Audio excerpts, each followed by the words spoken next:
আলাইকুম। আমার ছেলের আজকে জন্মদিন, সবাই দোয়া করবে। এই জন্য আমি কি রান্না করছি, আমার পাশে থাকবেন। লবণ দিলাম, আদা রসুন দিলাম, হলুদ দিলাম। হলুদ দিচ্ছে এক হাতে, তো রেখে রেখে দিতে হয়।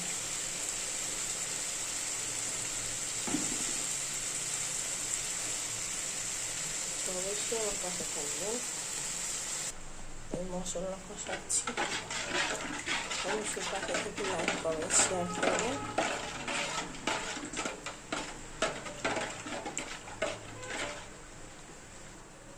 এই যে সবজি কষানো হচ্ছে, অবশ্যই আপনারা লাইক কমেন্ট দিয়ে জানবেন যে আমার ছেলের জন্মদিনে আমি আজকে কী রান্না করছি। পাশে থাকবেন আর আমার ছেলের জন্য সবাই দোয়া করবেন। আসসালামু আলাইকুম, আল্লাহ হাফেজ।